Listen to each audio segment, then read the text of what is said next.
Good morning, Greater Marion and all of Ohio and the Internet. This is the Steve Cannon Radio Rampage. He wore a shining star.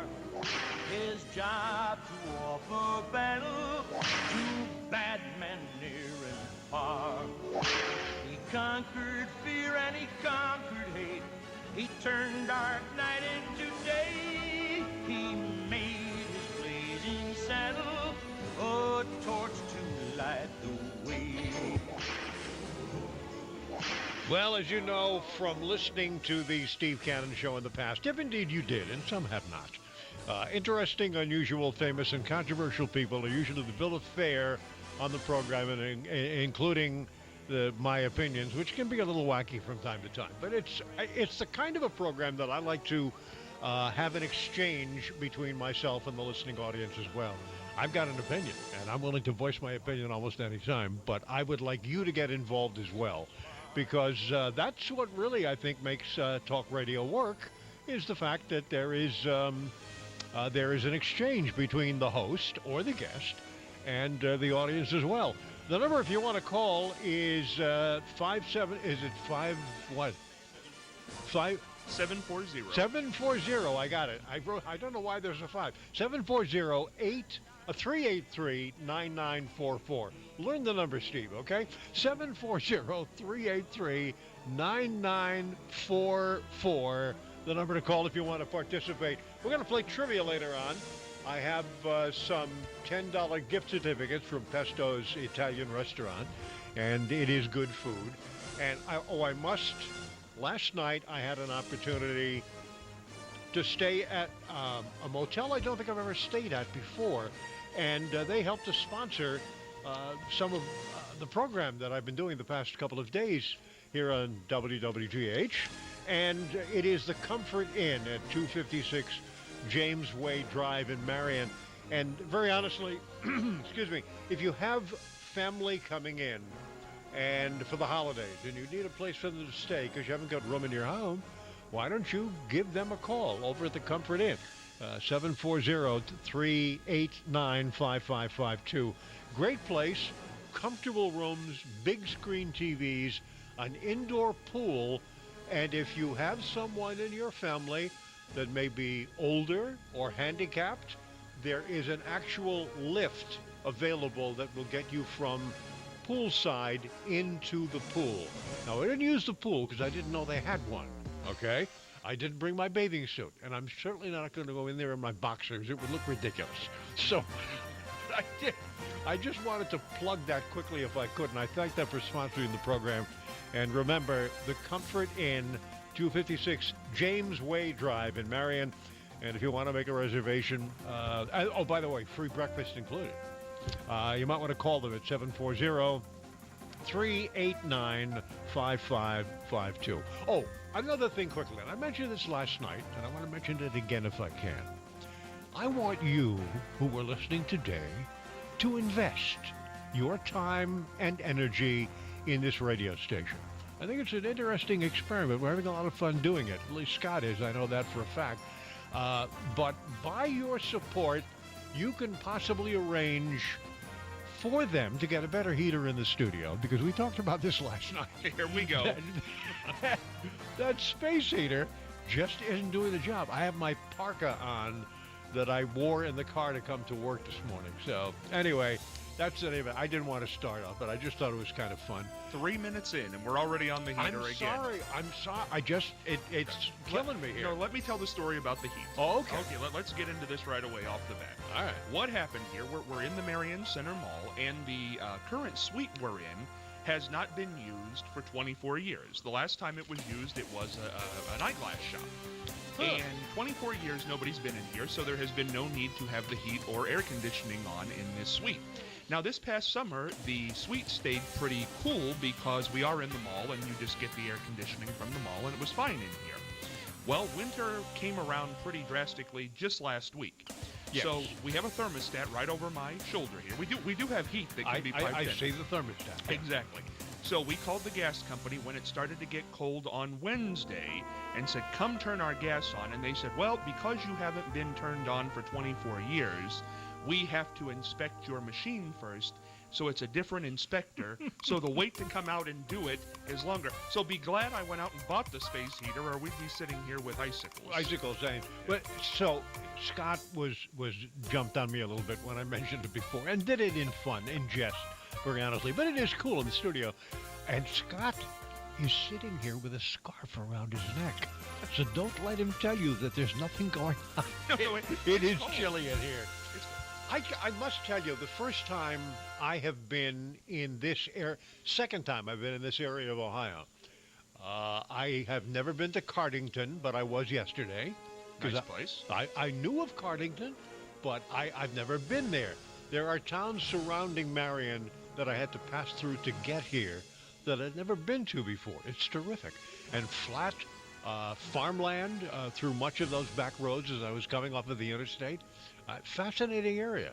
It really is, and one of the great places that people really never get to, and maybe during one of your trips here we'll get there, is a little place called LaRue. Now, it's not a big town at all. Some people call it LaRue, for people who don't. I've heard about LaRue. LaRue. Yeah. A nice little place, but a lot of one-room schoolhouses. The buildings still exist over there, and it's a real throwback to the older days. You know what I'm going to do? Our thermostat has a temperature gauge on it. I'm going to go give us a temperature reading in this studio this morning. Okay. It'll be bad. Good. I know it will. Now get ready.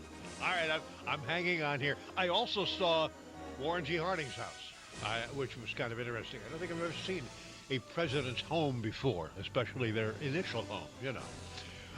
What's the temperature, Scott? Let's see how good you are. What do you think it is? I think the temperature is somewhere in the vicinity of 35 to 45. 50. Really? It's 50 degrees currently in the WWGH studios. Are we, in fact, my friends, in 2014, becoming a bunch of big sissies? It might be. You thought it was 15 degrees cooler than it was? Yes. Absolutely. Well, and I will tell you something. A body heat generates, because we've been dealing with this for 2 days now, and the space heater does do some work.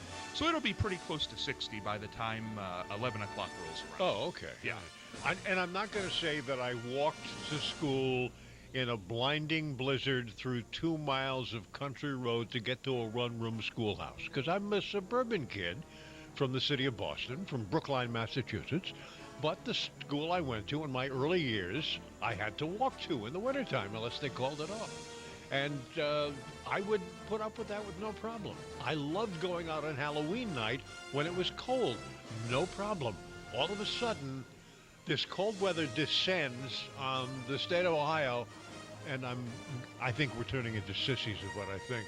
Well, and you know something you mentioned there, which I find, Brookline. Yeah. We talked about this last time.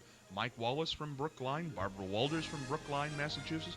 It's interesting. Jack Kennedy was born there too. Yeah, it is. I think it's kind of a haven for broadcasters. Media certainly. types, yeah. Media type. And Yeah. they said Jack Kennedy, had he lived, would have went into the media. Really? I heard that.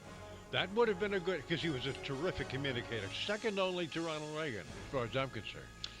He really got it across. Bring in the man who has really, and I want to say this again, and I want to say it on air, and I'll tell him again before I leave, but I know Sean and Terry and myself and everybody who works here thank this man for coming, making the trip in from Pennsylvania. He is one of the most kind, gentle, fun men to be around. He, for many years, portrayed Mr. McFeely on Mr. Rogers' Neighborhood and still does it today. He is David Newell, Mr. McFeely. Come on in. It's already started here on this Friday. Hi, everybody. Speed Delivery. The television audience is here. That's what I say, yeah. Hopefully, when this airs, maybe we'll have a few things we can keep for them. Oh, great. Okay. Yeah. And now here, but the radio audience is hearing all of us live, right?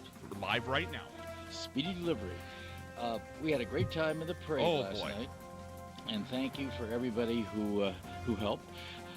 You said earlier how many people you thought were there. How many? I believe it was 150,000 last night, and that might be a little bit conservative. Oh, it was lowball. They were 10 rows deep in places. And people sitting on porches as you drive by. Oh. At any building that had a height to it, there were people in the building. It was incredible. I didn't know there were that many people in Marion, but there probably are it's surrounding areas too, right? I think people come from Upper Sandusky and Columbus and Delaware and all the surrounding areas. Well, I enjoyed it. I was standing in the back of a pickup truck, and then you guys were in a trailer behind us, or a float, right, basically, with the call letters WWGH, right? All right. And I was trying to tell people standing by watching the parade to tune in, so I hope they do. I hope they do as well. And if you're listening right now for the very first time, tell people about it. It's a very interesting station. It's unlike any radio station that I've ever known, your station. So, and it's very interesting. The topics just range from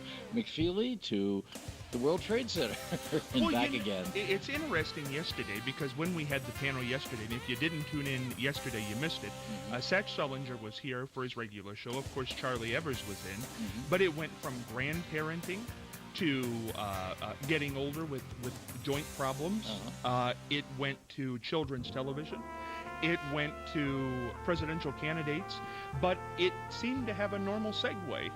And there was no arguing. Good, because that's what's upsetting to me about listening to talk radio. There's a lot of arguing and talking over each other.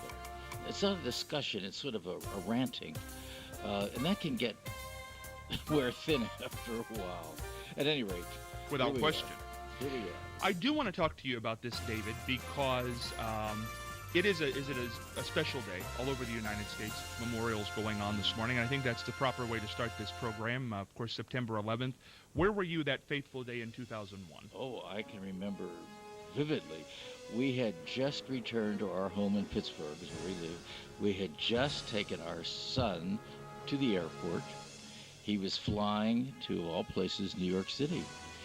And in course of the flight, everything happened, and the plane was diverted. They didn't tell anybody what was happening. He ended up in Atlanta and was there for 3 days. Couldn't get out. Finally, he and another passenger on the plane rented a truck and drove back to Pennsylvania.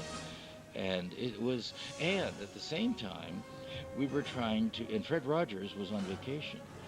And we were trying to get Fred back to the studio so he could record some PSAs to help children, which he finally did. We got him back, and he did. They were very supportive.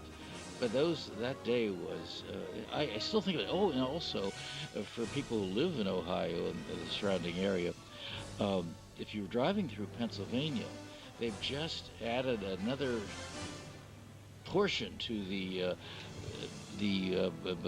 memorial. The memorial, I don't know what they call it. It's the 9/11 memorial right. in Pittsburgh, outside of Pittsburgh, near Somerset. It's worth a visit. Absolutely. Now, when Fred came on to do those PSAs, what were the tenor of those for people who don't remember? One of them was watch for the helpers. And there's not much you can do. You're sitting there helpless, watching, and even the people who went down to that mess. You know, what do you do? Where do you start? Oh, difficult. And what Fred was telling children who were watching some of this, they couldn't help but watch some of it, is look for the helpers. The helpers are there helping other people. And that was Fred's message, not complicated, but a supportive message for young children.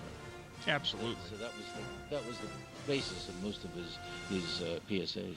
Certainly the worst thing to happen since Pearl Harbor, I would think, and lives lost bigger and more real because of television at that time, seeing it. What was Fred's opinions or thoughts off there of what had happened, just as his show had ended? Yeah, well, that's true. That's right. It was a couple of months after that, I think yes. The one that actually, I don't know when you were taping them, but the last episode aired, I believe, on September 10th, 2011. Maybe so. I can't. Yeah. Boy, you're better than I. I remember that.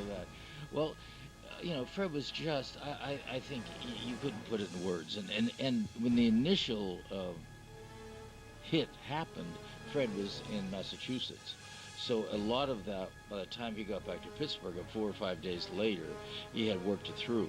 And then he was sitting down writing PSAs to help children through it, or do the best you can and explain this. Horrible event, horrific. Horrible. I mean, it's something you wouldn't conceive of happening. At any rate, as you mentioned, that I was standing over there as you were talking about it, and here these two huge buildings. To think they would be rubble within 20 minutes or whatever short time it took, probably more than 20 minutes, but within a short period of time. Incredible. At any rate, I think I've since met some people when I've done some of these McFeely appearances. And I met a woman who picked me up at the airport. This is several years later, whose husband was in they were from New York, had moved to North Carolina to get away from all of the city and the remembrances. And to hear her stories about just that one little story, and you can imagine how many thousands of stories there were, loss, and the stories that, oh, well, I didn't go into work that day. You've heard those stories, too. I worked in the tower, and I just didn't go in that day. Yeah, the cold, and something, or I missed the bus, something. You try to put all that together, and you can't. You just have to deal with it the best you can.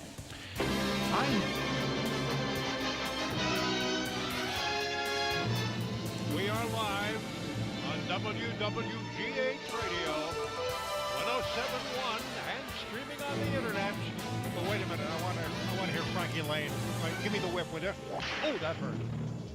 He rode a blazing saddle. He wore a shining star. His job to offer battle to bad men near and far. Well, once again, we are joining Scott Spears and the gang here at WWGH Radio in Marion, Ohio, and tonight is going to be a radiothon to raise money for educational programming on this radio station. And that, I think, is an important feature of this radio station, and an important factor in using mass media to get education out to individuals of all ages. We'll talk about that coming up. I want to thank everyone who participated last night as listeners, and for the one call that we got. Thank you, sir, for calling in. You were very funny, by the way. And to my buddy John Remy, what a great job. We're going to have a good time tonight. We'll be on from 5 until 10, and I hope you will either drop by the Marion Center Mall and say hello, or call in and make a pledge in our ongoing auction event, which is a radiothon for, as I said, educational programming here on this radio station. And Scott Spears is with us in the studio, obviously. I mean, it's his radio station, man. I can't leave him out. You know, Steve, I don't know if I've ever said this. I love that theme music. When it comes on, it just energizes you. It does energize you, absolutely. Where did it come from? How did that become your theme song? I wanted to do some, one night I was doing serious political talk, and I wanted something to sort of add a touch of humor to the event. And I thought, beginning with Blazing Saddles and ending with Happy Trails by Roy Rogers would put all of the political nonsense we did over the program into some degree of perspective. So it was not a shot, but it was just a little touch of humor. That's how it started. So Blazing Saddles and Roy Rogers came about the same time? At the same time, yeah. Okay. And what, do you remember the year range that started? Haven't got a clue. But a long time. It's been a while. I think it started when I first started in Columbus, and that was in the late 1970s. Oh, really? So it's been a while. And I've always liked Westerns anyway. My listeners, I know if you were a listener, you know immediately that Western films and television are one of my favorites. Okay, and our question well, again, name the origin of the white marble in the Harding Memorial, or tell me the name of the city north of Marion where the world's largest crayon was produced. That factory is gone now, but I think the name is still on the side of it, and you pass through the city on the way to somewhere else very popular. So, they could get in their car now and go down and see it, right? Yeah, it'd take them about an hour to get there. We have a visitor poking. Look, we Oh. must know somebody here Yeah. looking in the window, right? We Yeah. have a visitor. Hi there, Speedy Delivery. If you want to come down, we'll be here for a few more minutes. We'd like to deliver some prizes. Yes, they say that every day that you're on, you give away tons of prizes. And yes. today we're not getting, a lot of. They wanted to listen to you. But I think the other thing is that we have competition from the Popcorn Oh, yes, Festival. by People all could be means. down there having fun at the Popcorn Festival. Hey, and I had a question too. Who selected the sweater that's in the Smithsonian of Mr. Rogers? Well, we did. His mother made some of the sweaters. Yes. And her name was Nancy McFeely. That was her maiden name. And she would put that label in, and she gave, it was a tradition that she'd make sweaters for Fred and her nieces and nephews, and they would be her Christmas gifts every year. And Fred used this for the program. Well, the first one, the Smithsonian thought it would be nice if they had a Mr. Rogers sweater, so we selected a red one. No, yes. And it's in the, I guess it's the Museum of, Was it? it's Popular Culture Museum. yes, But they have a right. name for it, and I don't Right. know exactly. But apparently, in that museum, on the first floor, is a tractor made in Marion. Really? A Huber steam tractor. Another one. Yeah, right. A Marion tractor. Yeah, a Huber steam tractor. I didn't know. Yeah. I know all of this about Marion. So Marion has a history, Marion, Ohio, Yes. of manufacturing. That's right. We were a large manufacturing city. We made a lot of heavy equipment. We don't do so much of that now. We have automotive parts manufacturers here. We have intermodal service, trains coming and I going. was going to say the train must have come through here then that made that Yeah. Now, is there a river that came through and so they could There's ship no earlier? river in Marion. There's some wet spots. And I'm from Pittsburgh. That's what we do, Mr. Rogers' Neighborhood, and we have our company there. Yeah. And Pittsburgh became the steel capital because they had waves of shipping it down the Mississippi. That's right. The Yes. rivers really made Pittsburgh and when the steel business went boom, what took over, Pittsburgh is changing to high tech. Here's some now. announcement. Well, I want to announce this. I want to announce that I'm thinking very seriously, as an independent runner, of running for president. I'm thinking very serious about this situation. I want to write myself on an independent ticket and run for president of the United States. What inspired this? A lot of the situations where it's quite evident that it's time for a change. Everything must change. If there were no butterflies, if there were no caterpillars, there'd be no butterflies. Change, change, change. That's what it's time for, Scott. You know it. Terry Tackett knows it. Scott Anthony knows it. Brianna knows it. It's time for a change. Not just in the housing market. I'm talking about globally. Our United States government is spending more money on building prisons and earning money per capita of inmates, and then won't give a darn about cutting school spending. Our teachers and our educators are underpaid, if you ask me, underpaid. Our kids need to compete with other nations like China. The list goes on. I'm just sick and tired of walking up to little children and them being clueless without a PC. We are living in an age where kids are becoming more Google literate than they are about how to write their ABCs. I had a kid the other day who could not spell little in an age group that he should have been able to. But he could tell me what the latest games are on an iPhone. It's ridiculous. These kids in these other countries, man, they're out spelling us, out mathing us, out designing us. They come out software designers, out of high school. What do our kids come out to do? No, you say you do it a cappella. Here we go. Acapella. Everybody sing along. Here we go. Mr. Jingeling, how you ting-a-ling, keeper of the keys. On the Howley's 7th floor, we'll be looking for you to turn the keys. He keeps track of Santa's sack and treasure house of toys, with wind-up things that Santa brings to all the little girls and boys. Mr. Jingeling, how you tingling, keeper of the keys. On Hallie's 7th floor, we'll be looking for you to turn the keys. Oh, that's one of the classics. Yes, it is. Why has that song maintained? I think that song will be around long after Mr. Jingeling. It's in our heads. You heard it every day at the same time during the Christmas season for all those many years. And as soon as people see Mr. Jingeling, that's the first thing I see or hear, is people starting to try to remember the song, because that's what stays with us, just like all music does, really. Do you think the song has kept Mr. Jingeling around? Because a character that only comes about once a year, I think would be hard to stay in the hearts and minds of people, but this one does.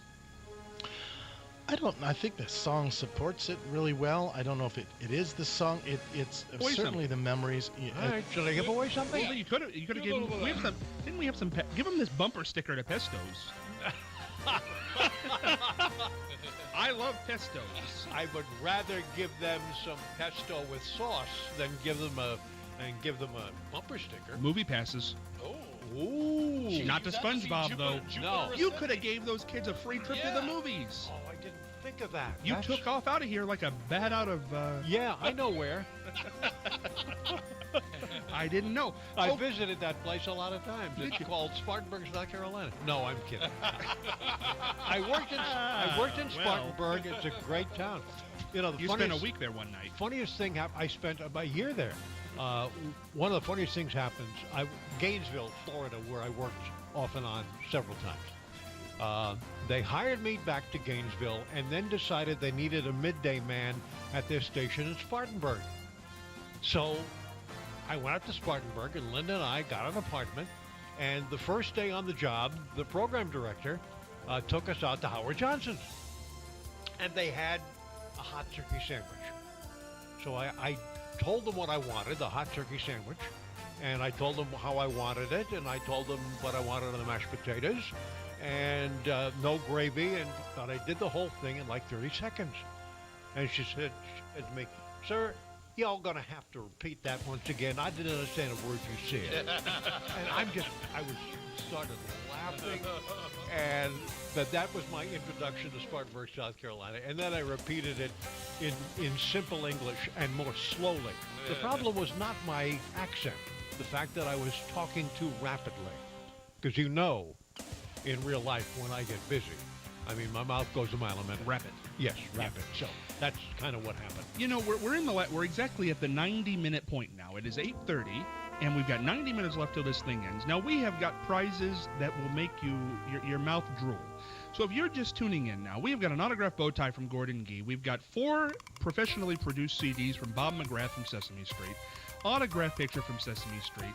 We've got autographed picture from Archie Griffin, autographed Chubby Checker picture, all in color. We've got 2 tickets to Monday Night Raw taping for the USA Network, WWE Pro Wrestling, 2 tickets to the Columbus Zoo, and all you have to do is call in and bid, 740-383-9944. You've been awake for 3 hours. You've been entertained by programming. Do you want programming like this to disappear? No, you don't. Who said we're entertaining them? Do we know for sure we're entertaining them? Well, they're laughing. Yeah, good. They're laughing. That's nice.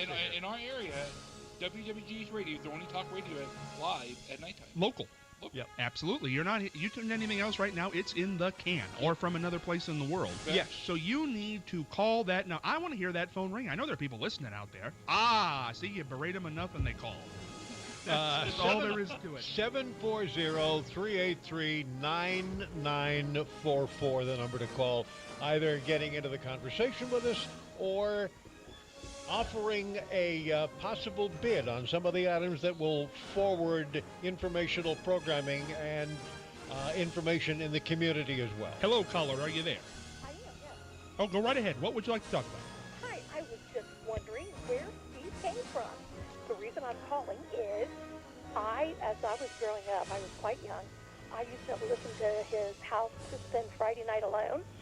and then Desperate and Dateless, and we listened to him every Saturday night and dearly loved him, and then we lost track of him. And I was surprised when I turned your program on tonight, and there he is. There was a, this is Steve Cannon, and thank you for that. Hi. Your first name, hon? Cheryl. Cheryl, I'm glad you called. The funny part about it was I wasn't sure Desperate and Dateless, or as I originally called it, Why Spend Friday Night Alone. Yeah. I wasn't sure it would go over, but it was a tremendous success, and I loved doing it. It was a lot of fun. It was a lot of fun listening to it, too. 2005, there was a budgetary adjustment at the radio station I was working at.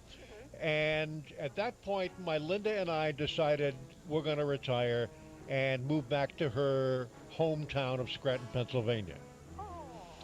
And I lost Linda in 2013. Oh, I'm sorry. Didn't know that. And since I was at Liberty and Scott and I knew each other, Scott asked me if I would be interested in maybe doing some programming with him and possibly coming back to Ohio and doing it permanently. So we're working on that, and I'm coming in from time to time and helping out.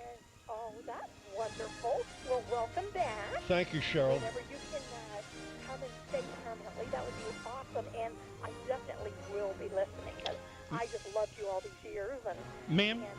missed you. And it's like, oh my goodness, who's that? Well, when I first turned it on, it's like, no, that can't be Steve Cannon, but it's the way it sure sounds like. It's me, I'm And I knew afraid. it was Steve Boom Boom. Yep. Hey, Cheryl. Hey, Cheryl, are you here in Ohio? Welcome back. That's great. Hey, Cheryl, are you here in Ohio? I am. I'm here in Marion. Oh, you're in Marion. I am. Yeah. Can Steve stay with you for about 6 months? He does housework and all that. I'll tell you what, he can put your makeup on every morning. We just learned No, that. I can't apply it. Oh, you just know about I it. can buy it, okay? You can buy. I can understand.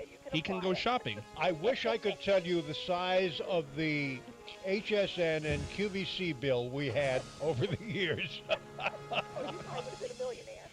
Oh, brother. Are you kidding me? I'd have a condo in Boca Raton, Florida now.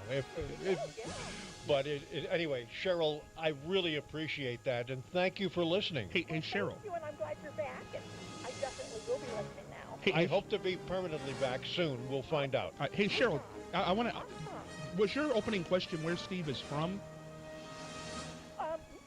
No, I think where he's been. Well, where he's been. Okay. So, yeah, Okay, gotcha. Wherever. No, we just packed up and went back to Pennsylvania to my wife's hometown, and we were there at a good time because my mother-in-law was getting close to 90, and we were able to be with her and keep her company, and that pleased not only Linda but myself. Because I know. Where are you originally from? I know this. That's what I wanted to tell the lady. I know where you're from. I know my Steve Cannon trivia. I was going to be so impressive there. Oh, can you give him a pesto gift? Let me do it. Brookline, Massachusetts. Bingo. Got it. You got that. I am from a suburban community just outside the Boston city limits called Brookline, Massachusetts. I was a short MBTA bus ride to Fenway Park. So that's pretty much where I'm from. Well, you do not really sound like you have a Boston accent. You know, I guess maybe when you're in radio, you work as hard as you can to be sure you don't sound like you come from anywhere.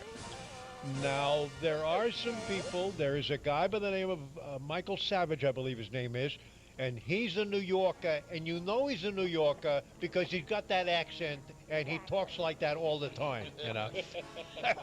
But I guess I precede him into broadcasting a few years earlier, so maybe that's why I tried not to sound like I was from anywhere. Absolutely. Well, do you have any family around this area at all? No, as a matter of fact, I don't. Well, I do, now that I think about it. I have a cousin and his or her family who live in Beechwood, which is suburban Cleveland. Okay. But in central Ohio, nobody to speak of. I have a lot of friends, though. Sure.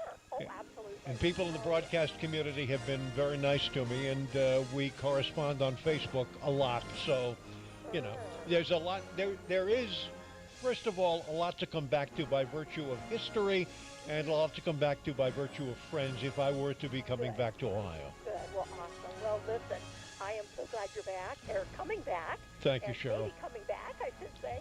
And I'll definitely be listening. And thank you, Scott, for having him on. No problem, Cheryl. We're having a good time. Thank you for listening. Oh, you're welcome. Thank you. Good to talk to you. Bye-bye. I wonder, now, wait a minute. All right, gentlemen, are you ready for this? Good. What do you think about the idea, to leave Scott out of this, what do you think about the idea of maybe bringing back Desperate and Daedalus? I was just getting ready to say that. I thought about that. That's awesome. Out of all the callers we've had, Yeah. the majority of things that brought them to the radio was Desperate and Daedalus, or hearing it anyway. Yeah. Now, what do you think about I that? love it. I love it. Like the idea? Let's do it. Well, All right. Do we have to include Scott? No, listen, you have to leave me out of this conversation because I'm the only one in the room who isn't desperate and dateless. Oh, okay. Hey, now, wait a minute. Did he get married and tell nobody? Was that it? No, what was the premise of Desperate and Dateless? Yeah. People just called in? Basically, I asked someone who wanted to find somebody to call in and talk about themselves and what they were looking for. And then I would first ask a woman, and then I'd have some men call in. Then I'd have a man call in. I have some women call in for him. And our first wedding, I covered on live radio. They got married in the town building, the town headquarters at a suburban community outside of Columbus. Cannot think of the name of the small town. And the mayor of the community came in and married them. But he came in his camos and boots because he was on his way to a hunting trip at the time. It was bizarre. I understood that first couple wound up getting divorced, but there were several marriages that lasted a long time. Wow. Yeah. Hey, you're on the air here. Scott Spears, what's your credit card number? Good evening. You're on WWGH. Who's this? You Hi, this have is the Diane. story. Hi. I have the story in my head. Oh, well, tell us the story of Mr. Jingeling. We want to hear it. Well, it's just like this. It was one Christmas Eve when Mr. Jingeling, back when he was just one of Santa's elves, was joining all the other elves in the toy shop. And they were having a little party because all the toys were made and put away. And the elves were having a little cider and root beer and eggnog and cookies. Oh, elves love cookies. Do you love cookies, Scott? I do love cookies. And what's your favorite cookie? I like sugar cookies. Sugar cookies. What about you? No bake. No bake cookies. Oh, one of those newfangled things. Well, Mr. Jingeling likes peanut butter and chocolate, but you know what? We elves will eat any cookie. And we were having a party when all of a sudden there came a knock on the door. It was Santa Claus in a panic. He wasn't halfway around the world delivering toys because he'd lost his keys to the treasure house of toys. Well, if there's no keys, there's no toys. And if there's no toys, there's no Christmas. Well, Mr. Jingeling and Santa and all the elves ran to the treasure house of toys. And Mr. Jingeling tried a really big key to see if it would open the door, and it was so big it wouldn't fit in the keyhole. Well, then he tried a really little key, and it went right in the keyhole and fell all the way down. It was too small. Oh, and he kept trying more keys and more keys. And finally he tried a key that looked, I think it was something like this. Yes, it was. This great big one here. And he put it in the keyhole, and we crossed our fingers, and we crossed our fingers, and we turned, and it opened, and all the elves rushed in and opened the treasure house and loaded the sleigh so Santa could finally be on his way. But before he left that night, he made Mr. Jingeling the keeper of the keys from now on. And that's how I got the job. The Mr. Jingeling, the keeper of the Right keys. here. By the way, you can. I just transferred $50 million today. Now let me tell you how the universe works. If you got $10 million in the bank, and the bank could close next week, okay? All they pay you is $250,000, okay? But my son was the financial analyst for the city of New York that had trillions of dollars in the bank, and there's a system you call where they break it down so you don't lose nothing. It's my son, okay? That's what I got. So I'm calling people that I know, that I know, so they don't have to lose it, okay? And what they do with the computers, if you had $30 million in the bank, they put your number in, and that thing breaks it down to banks all over the world, so there's no more money in there than $250,000. That's what this is about. Ain't no such thing as who's rich and who's this and who's that. Huh? Ain't no such thing as so-and-so's good and so-and-so's bad. Huh? When Nelson Rockefeller decided he gonna run for president of the United States, he had a gay son, Michael. Back then, that's a no-no. So Nelson Rockefeller, his daddy, sent him to New Guinea on a business trip, and the cannibals ate him. Okay? And you move your head. You ain't white. Real white folks that know what they do. That's how they get to where they going. Okay? I looked at the president 6 months ago sign a $80 billion piece of paper to buy the new jet. But I turned on the radio and turned on TV, and what do I hear? Begging to send money in for the veterans. And y'all stupid enough to go. Send money in for the veterans. They don't beg for bum money. This is what America is. A piece of doo-doo. God bless America. Hitler and them said that. And let me tell you something about Christianity. If you want to find the best documented on Christianity, you got to go to Germany. Germany has more Christian documents. They come from all over the world to study there. And look what it produced. This is a game. And so when we sit around and we look and we see, if there would have been dogs they was killing, white folks would have lost their appetite. We check all the major restaurants and didn't have no cancellations the other day. Before we move away from that for a second, Donald Trump did announce his run last week, and this is a little bit from that. Here we go. I'm really rich. I'll show you that in a second. And by the way, I'm not even saying that in a braggadocious. That's the kind of mindset, that's the kind of thinking you need for this country. People that know me like me. Does my family like me? I think so. But all of these politicians that I'm running against now, they're trying to disassociate. I mean, you looked at Bush. It took him 5 days to answer the question on Iraq. He couldn't answer the question. He didn't know. I said, is he intelligent? Then I looked at Rubio. He was unable to answer the question. Is Iraq a good thing or a bad thing? He didn't know. He couldn't answer the question. How are these people going to lead us? How are we going to go back and make it great again? We can't. They don't have a clue. They can't lead us. And I can tell you, some of the candidates, they went in, they didn't know the air conditioner didn't work. They sweated like dogs. They didn't know the room was too big because they didn't have anybody there. I would repeal and replace the big lie Obamacare. I would build a great wall, and nobody builds walls better than me, believe me. And I'll build them very inexpensively. I will build a great, great wall on our southern border, and I will have Mexico pay for that wall. Mark my words. Obamacare really kicks in 2016. Obama is going to be out playing golf. He might even be on one of my courses. I would invite him. I actually would say. I have the best courses in the world, so I'd say, you know what, if he wants to see, I have one right next to the White House. Donald Trump's announcement. Ted, what do you make of that? Well, I think I mentioned it once before.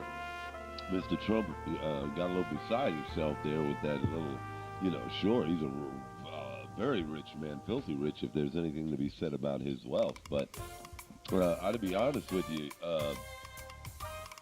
I think between me and him, the money, because it's all about campaign funds, lobbyists, and all of those kind of things that go into an election. But Mr. Trump just sounded a little too strong about his money.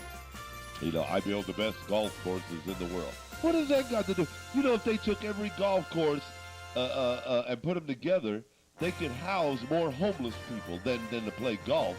The allotted land that it takes to build a golf course could certainly be used to buy, to make facilities to house homeless people. And that's very true, and I think Donald did come off kind of bad there, and I think one of the things, a little braggadocious, and I think one of the problems is Jeb Bush's wife is of Mexican heritage, and I don't think that's going to go over very well when they get to a debate. Wow. Now, see, I didn't know that. So I think saying I think Jeb Bush is truly the wrong choice of candidate. And it doesn't filter over from, I mean, you have to look at his, when he was governor of Florida, we had the first recount in American history. The first presidential recount. And who ends up winning? Bush. So, I mean, I'd rather vote for Donald Trump or myself than to put that man in the, no more Bushes. We don't need no more Clintons and no more Bushes. Those eras are gone. Let's move on. Well, what do you make of a guy like Santorum or Ben Carson or Rand Paul? They're people that need to be thought about, considered, and thoroughly gone through with a fine-tooth comb about their past. What would be your major? We've learned. Oh, here, some let me just finish up a go couple ahead. other things. Yeah. Okay, so we've already touched bases in regards to it. It's time for a change.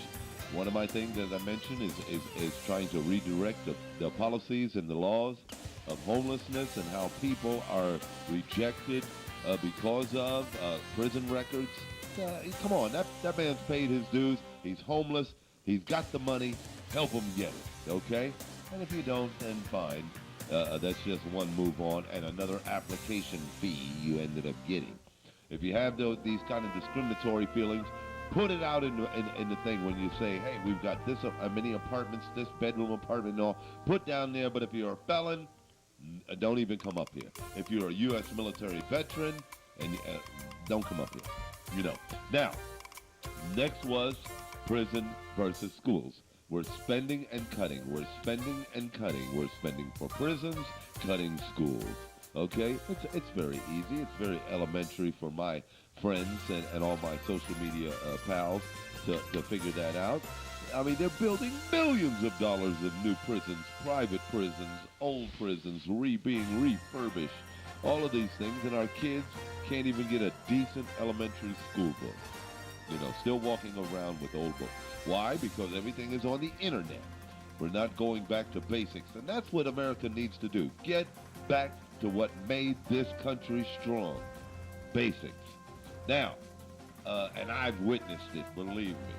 And now, last but not least, let's keep our jobs in America. When's the last time, Scott, you bought something that said made in America? Been a while. Yeah, it's been a while. Everything is being outsourced. Jobs. People are losing their jobs. Been with companies for years. Came short of retirement. And what happened? The job now is in Thailand. The job now is in Africa. You know, wherever it's going. And they got sweatshops. Kids out there making 13 cents a day to make jeans that we're wearing and kids are sagging with and all of that. Let's keep our jobs in America. Let's keep America working. Those are the kind of things that prevent homelessness. Before it's all said and done, I think whether I make it to the president or it's a laughing matter or whatever, I'm going to be a poster child for homelessness because I know why people are homeless. I know between mental health, addiction, and just being a bum, and there's things to be said about that. I'm not being insensitive. I have been called bum. I have been called every name you could possibly think of, and that's just from my family alone. I'm talking about people out there in the streets, sentiments about an able-bodied man standing on a corner holding a sign and begging for money just gets one title, bum. So, I know what it takes to be a bum. I know what it takes to not become a bum. I want to help my friends out there who are still sick and suffering in their addictions, their mental health issues, and their homeless issues. I want to help. I want to be a part of it. I don't want a bunch of accolades behind it. I don't want nobody to say, oh, thanks to Ted Williams, I'm sober, or thanks to Ted Williams, I got a place to live. If they do, I want them to do it secretly with their prayers and God. But they don't have to go around and give a God. I want to be a philanthropist.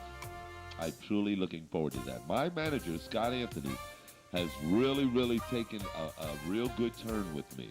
He goes through his emotional upswings because I'm taking him through it, and he doesn't like that, you know, but he understands mood swings come with this. So we're going to try to address some issues that way. But until then, Scott Anthony's the man. I'm following his lead, and he's leading me in a path of good things. Caller, are you there? Yes, I am, Scott. Yeah, go ahead. First of all, Ted, how you doing, my brother? This sounds like my main man, Goldie. Yes. Yes. Yes, it is. Are we talking your language? Yes. Give me some of your insight and your thoughts about what you deem would be the necessary changes that America has to make this a better country. Well, Yeah. I'm a reality TV junkie. Well, a lot of people are now. That's where it is. All those scripted shows have went by the wayside, unfortunately. Well, when you see this one, it's going to be a good one. Well, I can't wait, and here we go. Hey, you're live on WWGH Radio. Go ahead. Hey, Ted. Hello there. How you doing? Hi, Ted. This is Marsha. Marsha. Are you Marsha on the Facebook that's been talking crap about me? I haven't done crap about you. Your day was, but I just want to say I'm so proud of you, Ted, and I love you. Well, I love you too, baby. I love you very much, and I thank you for calling. I sure will. You'd be one of my first projects. How's that? Okay, I love you, Ted. Keep up the good work and be blessed, my brother. Thank you, baby. Thank you. I will. 740-383-9944 with about 7 minutes left. Now, Ted, that's very interesting. People do think you're an inspirational person. Your story is inspirational. They come to you for help. They see you in that way. What do you think? Yeah. Inspiration. People see you as an inspiration. Yeah. And I adore that. I embrace that really heavy, Scott. I got to keep it real. And sometimes I don't feel like I'm worthy. And then other times I'm just so happy that someone gets something from me. One thing even Marcia can admit, Goldie and the rest of the callers, and even the lieutenant of the police department, I am very transparent. I don't try to hide nothing. As much as I don't try to intentionally hurt feelings, when I'm hurt, I kind of bring the hurt on. When I'm happy, I bring the happiness on. So for someone to be inspired by that means a lot to me because they accept me for who I am. And for that reason alone, I'm sure they want other people to embrace them for who they are. When you look at Ted Williams in a mirror today with the transparency, what would you consider to be the biggest flaw? The criticizing myself, Scott, not embracing this blessing to its full, not receiving it as much. You know, I had somebody recently, and I'm not going to mention any names, but they said, Ted, listen, America, around the world, already knows that this is a blessing in your life, and you've blessed other people by showing this blessing. We all know that. We also know that it's a blessing that came from God. Now it's time, Ted, for you to take it to another level. Take it to the level of business. Take it to the level of marketing. Take it to the level of the street, you know. And so that's what I'm doing now, the transition of that. But previously, as much as has been given, I haven't put out the work that needs to be because I'm very low-key by nature. I hide, you know. I'm like Howard Hughes in a way, you know, or Michael Jackson. Speaking of Michael, you know, there were times that as much as Michael wanted to get out there and boogie, he couldn't. You know, he had to stay home and be Michael at home. He couldn't be Michael out there. He was Michael the performer out there, but at home he was Michael, you know, little Mike or whatever. And that's the way I am. In my hotel room, I'm Teddy. You know, not the Golden Boys, not nothing. This is the only man that knows that. And Scott, you've seen me rant and rave, and like I'm doing now. But you're an honest person, and that's it. You know, the bottom line, you might rant and rave, and you might come off the handle at times, but you are honest. So there you go. You take somebody at that. I love you. For that, you get a hug, okay. And you get a free pass. I don't think I've ever asked you this before, Ted. If that did not happen, if Doral Chenoweth had not taken that video and put it up there, where do you think you'd be today 5 years later? Well, I think I would have moved up to Weber and 71. Went up the road a little bit. No. No, it's a. Where would you have? Do you think you could have turned it around without that video? Do you? Oh yeah. Okay. I definitely think that. Let me tell you, Doral. Listen. Bless his heart, and I love him to death. Doral Chenoweth, I love you. But I will say this: I wasn't expecting that, nor did I pray for it. But in way of what happened, I knew that was going to happen. I knew I was going to get a job. You know, once somebody was going to roll down and say, "What? You're not working?" And so,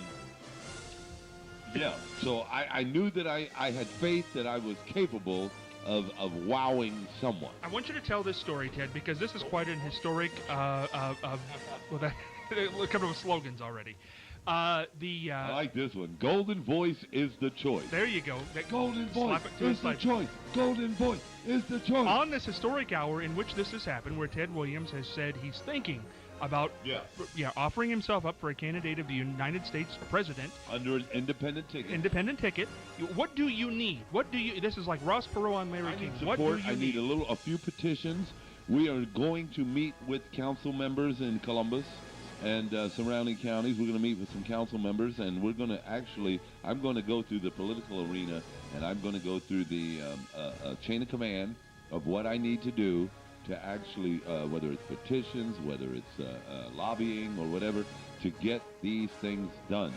Homelessness, these laws need to be changed. It's time for a change, because I want to find out why would you go through an application process with the money and probably more of a good standing person, never been evicted for not paying your bills, and then you tell me because I went to jail, I had a bad little bump in the road, and it was not drug related, nor was it a sexual offense or anything.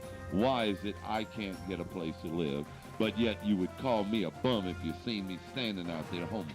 Two things before we wrap up. Two questions. I want you to tell this story because I think it's the quintessential Ted story. Ted Williams story. Tell me about being on the floor, sleeping on the floor, watching the Today Show, and then a few days later, where you were. Tell the story. In a crack house in 2010, actually about maybe a week before. No, actually it was a couple days before. I'm sitting in a crack house. I'm smoking crack, and I fall out. I don't have any more money. I don't have any more crack. So I'm laying on the floor with my girlfriend, and lo and behold, at 7 o'clock, I run to the television, and my girlfriend and I are laying there, and I said, as the opening credits of the Today Show said, live from Studio 1A in Rockefeller Plaza. And my girlfriend looked over at me, and she said, honey, would you stop that? You're never going to do that. There it is, Scott. The next day, the next 2 days, I'm on the Today Show, live from Studio 1A in Rockefeller Plaza. Yep. What was that like? I mean, that had to be... Man, that was like, pinch me. Is it real? You know, I couldn't believe it. And looking into Matt Lauer's eyes, and I don't care. You know, my manager, bless his heart, he likes for me to refrain from this story. But looking into another man's eyes, and not looking at him dreamy-eyed or anything, but looking into his eyes as if to say, Matt, if you only knew how much I wanted to meet you, and how the other day I was just imitating this whole thing as if God had put it to me right then. Watch out. You were recording the intro. You walked, and you became emotional when he walked in. Yes, I love that. He brought the female out in me. We've heard. Yeah, that's right. The final question. Man crush on Matt, by the way, listeners. And you said that to Jimmy Fallon. Was it Jimmy Fallon? Yes, Jimmy Fallon. Okay. As we wrap this up here today, the final question is for people who have heard this, because it is quite historic, who say, please, that's a joke. Ha-ha, that's a gag. We're in on it. La-di-da. And Ted's not serious and isn't serious with other things. What do you say to those people? Listen, anything is possible. Let me say this. Keep God first, and all things are possible. The man with the golden voice, Ted Williams. You know I love him. Every time he's here, we have a good time. Golden voice is the choice. Golden voice. Boy, Terry, tag it out. Oh, how much I owe you for this? Break coming up. Ted Williams, what a fun hour this was. Yeah. That's right. WWGH Radio. Sing along. Here we go. This is the nice one. Silver bells, silver bells, it's Christmas time in the city. Ting-a-ling-a-ling, hear them ring. Soon it will be Christmas Day. city sidewalks, busy sidewalks, dressed in holiday Scott Spears, everybody. It's a feeling, it's Christmas. Sean, you're not doing your solo. Soon it will be. Okay, Christmas. chorus. Here we go. 1, 2, 3. Silver bells, silver bells. It's Christmas time in the city. Jingeling, hear them ring. Soon it will be Christmas Day. Beautiful. Now, before we go, nobody got the tickets, nobody got the song, but it's a great song. Santa, do you know the Jingeling, Mr. Jingeling song? Oh, I don't know at all.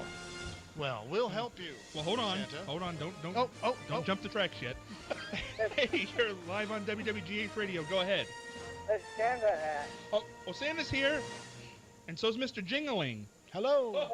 Hello, Santa. Hello, Santa. Hi. Me working right now, Santa. Santa's working. How are you? Good. Santa's got to get his headphones. Hold on a second. Do you know who Mr. Jingeling is? No? He's Santa's favorite elf with the keys. Oh, yeah. Oh, yeah. There you go. He's sitting right here beside me. Do you know his song? No. No, okay. So you don't want to try to sing it then? Join the club. Here we go. Talk to Santa. Santa's here. Go ahead, Santa. Yes, what do you need? They just come in Wednesday night, Santa. Yep. You have my address. Uh-huh. The time you come in next Wednesday. Yep. You better go to bed early. Okay. Oh, Lord. Thank you for calling in. Merry Christmas. Merry Christmas. What do you need? That's not Santa talk. Well, I didn't know exactly what he wanted me to bring. I'm not sure he did either. I don't think it got a little rough there. The end. Okay, we're gonna end with the Mr. Jingeling song. Sean and I have learned this song. You don't know it. Okay. I do. Yep. Thank goodness. Okay, just sing along. Have you heard it? Have you been listening in your sleigh? So you've heard it. Oh, so you can hit it. Okay, it's not a difficult song. Is there piano accompaniment to this, Mr. Jingle? No, it's jingles. There's keys. I shall be jingling. Here we go. 1, 2, 3, 4. Mr. Jingeling, how you tingling, keeper of the keys. On Halley's 7th floor, we'll be looking for you to turn the keys.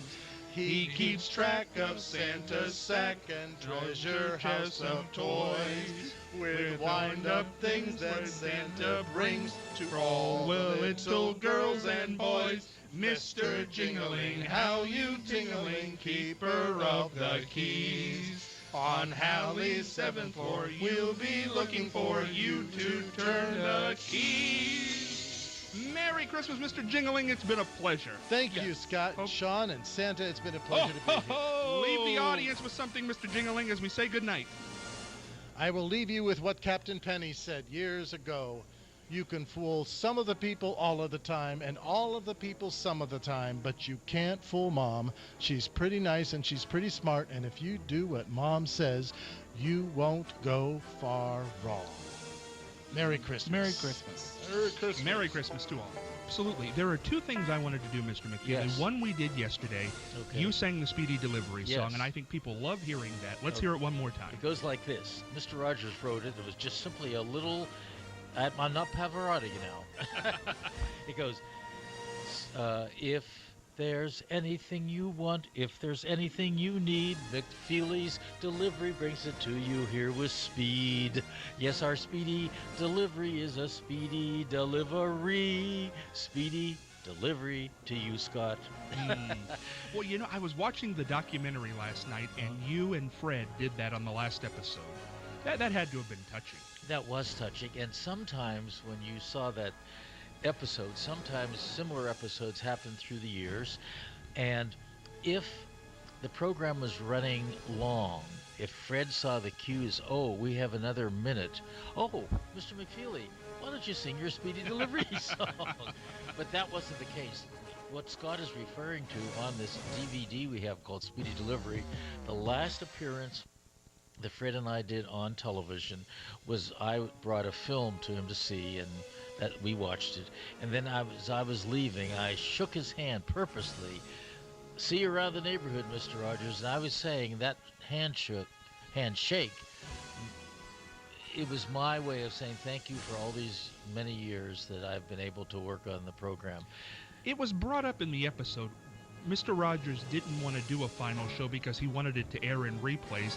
Why do you think he didn't? I mean, was that really the reason? After 33 years, he didn't want, I guess, the fuss, I think. And I think it was hard for him to, after you do a program for that long, and he was ready to move on to the next area in his life, which was going to be the internet, working for bedtime stories for children. He really still had a hard time.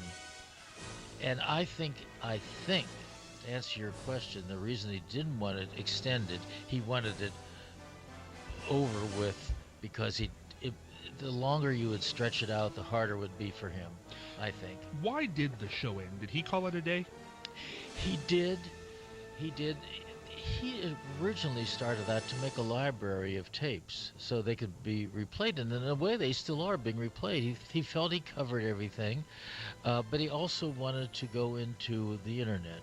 He started in the early days of television, and he said when this was now, the internet, this was 14 years ago that he died. Then the internet was really in its infancy. So he wanted to experiment with it. And now just think what he could have done with it. The positive messages he could get on the internet. And that's something that anybody can do. Just think of the positive.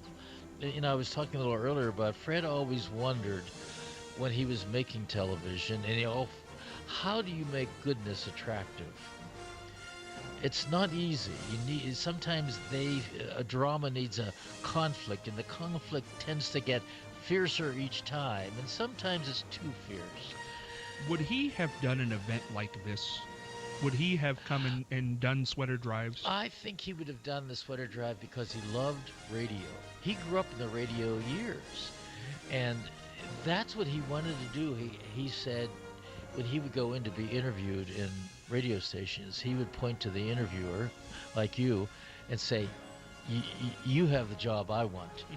He would have loved to sit down, as we're doing. We're in a radio studio just chatting. He wanted to be that interviewer and find out about people. In fact, when newspapers came in, or magazines, to interview him in his office about a story about the program, he would end up asking them questions, interviewing them. And one reporter came out of the office, because I would set up the interview for him. He said, I need more time. He asked me all the questions. That was Fred. He wanted to find out about the person he was talking to, and that's what made him a good interviewer. One thing we have not broached in this last 8 hours is the famous theme song. The Mr. Rogers theme song. Well, it's on the CDs. If anybody can think of those questions, there's a theme song you can give. It goes, "It's a beautiful day in the neighborhood." You've heard it. A beautiful day for a neighbor. Would you be mine? Could you be mine? It's a neighborly day in this beauty wood. A neighborly day for a beauty. Would you be mine? Could you be mine? I have always wanted to have a neighbor just like you. I've always wanted to live in a neighborhood with you. So let's make the most of this beautiful day. Since we're together, we might as well say, would you be mine? Could you be mine? You finish it. Won't you be my neighbor? Speedy Delivery.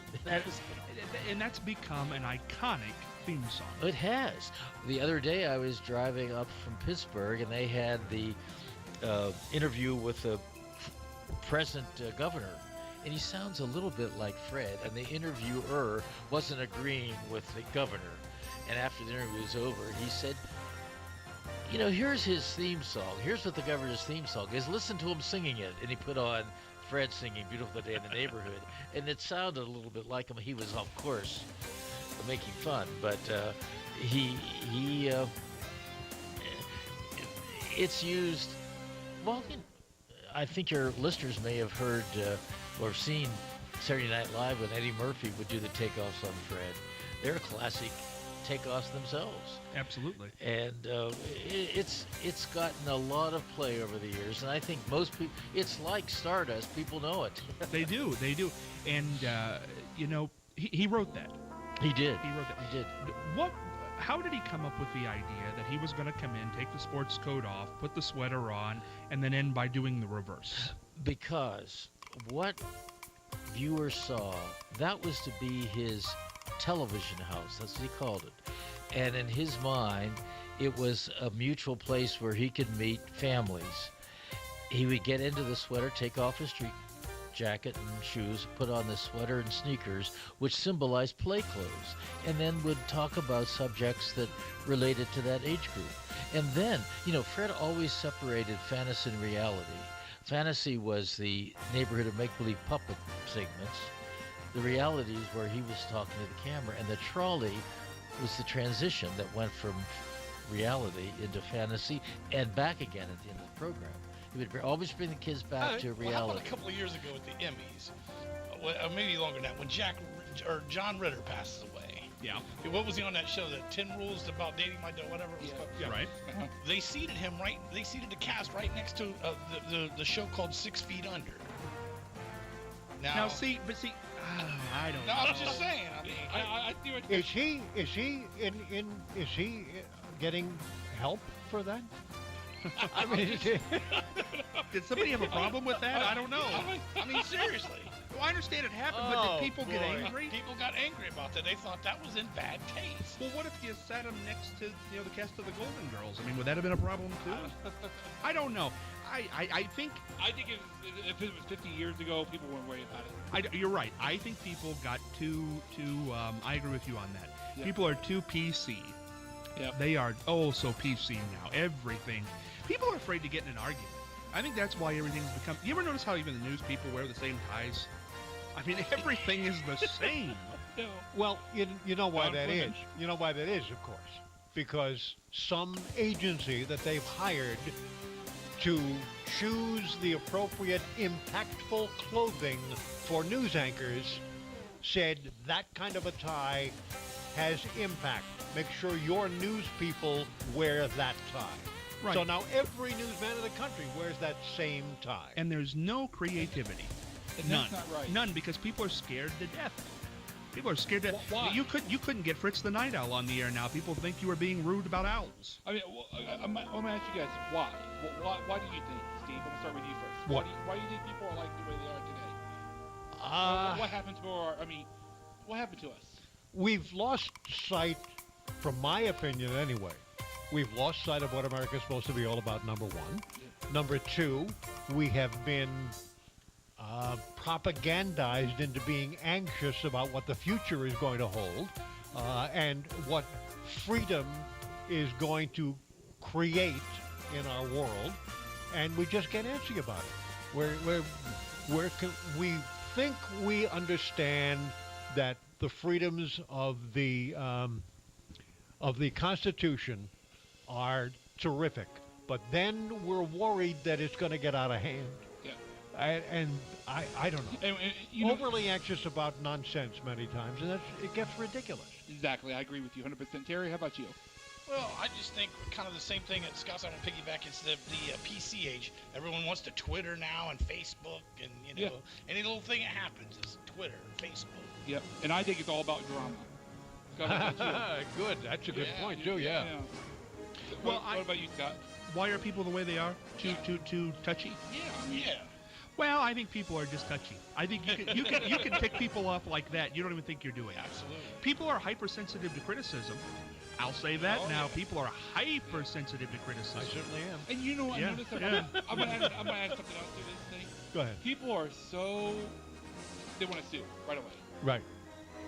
You know, we're sue happy. We're sue happy. I don't know why it is. Thanks to the my lawyer told me the other day, you don't have any case against Scott, forget it. So I just let it go. Yeah. Well, you know who his lawyer is. Do we screw him and how? Oh, somebody's going to get angry about that. Oh, It'll be PC. Howard Metzenbaum's son-in-law is my lawyer. No, I'm only watch yourself. The Metzenbaum family will be No, calling. yeah. I'm only kidding. Well, I interviewed Metzenbaum's son-in-law a lot when he was on television hyping his legal profession, you know. Nice. He really is a nice guy. He's a liberal, but he's a nice guy. Uh-oh. Now liberals are going to call. Forget about it. Hey, listen, we've got another hour left. We want to get rid of these great prizes and raise money for education. It's important stuff. We'll tell you how to do it coming up in the next segment of the program. I'm Steve Cannon on WWGH 107.1. You're listening